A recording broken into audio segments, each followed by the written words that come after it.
Map के रूप में 5 लाख वर्ग किलोमीटर में विस्तृत है, जिसका निर्माण तृतीय काल में या टर्शरी काल में हुआ। इसके अंतर्गत हिमालय के निम्नलिखित भाग सम्मिलित हैं। फिर उसके बाद सबसे पहले आया ट्रांस हिमालय। इसमें लिखे वृष्टि छाया क्षेत्र में होने के कारण शुष्क परिस्थितियों वाला क्षेत्र, जहां काराकोरम लद्दाख श्रेणियां एवं केटू जैसी ऊंची चोटी। खत्म ट्रांस हिमालय। ठीक है, उसके बाद मेन हिमालय। मुख्य हिमालय में आप लिखेंगे हिमालय का सबसे प्रमुख भाग, जिसके दोनों ओर अक्षंगीय मोड़ है तथा 3 श्रेणियां इसका भाग है। 3 श्रेणियों में आपने ग्रेट हिमालय लिखा। विश्व की सर्वोच्च श्रेणी, जिसमें सर्वोच्च चोटी माउंट एवरेस्ट स्थित है। विभिन्न हिमनदों से नदियों का उद्गम होता है। और फिर उसके बाद मध्य हिमालय। मध्य हिमालय में, अच्छा, इनकी औसत ऊंचाई आप ब्रैकेट में लिख सकते हो। पर्वतों की ऊंचाई इंपॉर्टेंट होती है, चौड़ाई इंपॉर्टेंट नहीं होती। width is not important, you can cut off the width and you can always add this height. height वाला पार्ट ऐड कर सकते हैं आप। तो ब्रैकेट में आप लिख सकते हैं 6100 मीटर, 3700 से 4500 मीटर, और फिर शिवालिक का 900 से 1100 मीटर या 500 से 1500 मीटर, एनीथिंग। तो मिडिल हिमालय जब आप लिखें तो आप मध्य हिमालय में लिखें कि ग्रीष्म ऋतु के दौरान इस श्रेणी पर शीतोष्ण कटिबंधीय घास के मैदान जैसे मर्ग, बुग्याल, प्याला विकसित होते हैं। और उसके अलावा इसमें क्या था मध्य हिमालय में? मध्य हिमालय में यही था। इसमें लिख सकते हैं मध्य हिमालय तथा वृहद हिमालय के बीच विभिन्न घाटियां स्थित है। एक दो लाइन में समेट दो, ज्यादा जगह नहीं है। शिवालिक में आप लिखो विखंडित रूप से विस्तृत श्रेणी, और जिसमें अच्छा, इसमें मध्य हिमालय में आप पीर पंजाल वगैरह लिख सकते हो।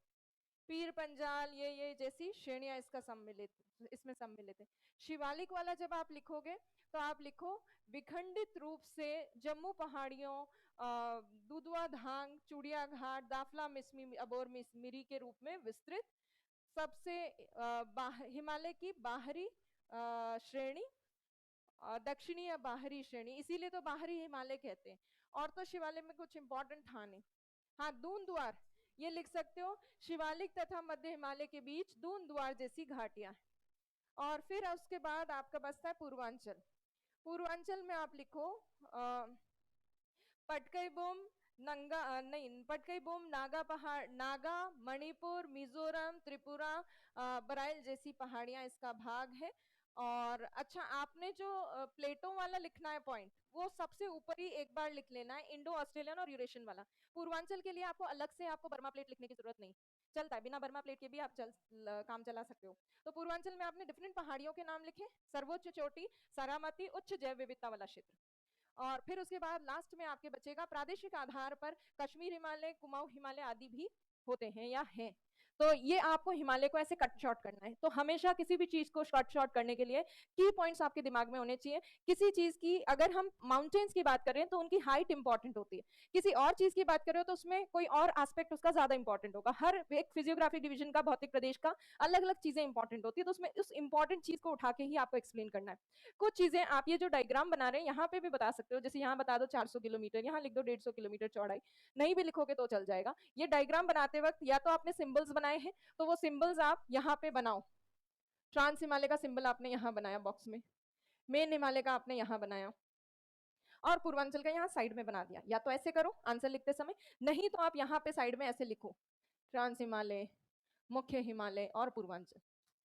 पर जैसा कि आपकी जनरली डायग्राम्स में जगह होती नहीं है तो आप ऐसा भी कर सकते हो। तो इस तरह से आपको लॉन्ग आंसर लिखना है। बाकी जो भी एक्सेट्रा चीजें थी, जैसे चो हो गया, चोस हो गया, मतलब चो हो गया, ये सब हो गया, और क्या हो गई, कश्मीर में करेवा वैली हो गया, ये एक्स्ट्रा पॉइंट्स हैं, अलग से पूछ सकते हैं, 2-2 नंबर में आ सकती छोटी मोटी चीजें। अब हम बात करते हैं हमारे मैदान की। उत्तरी मैदानी प्रदेश, नॉर्दर्न प्लेन रीजन।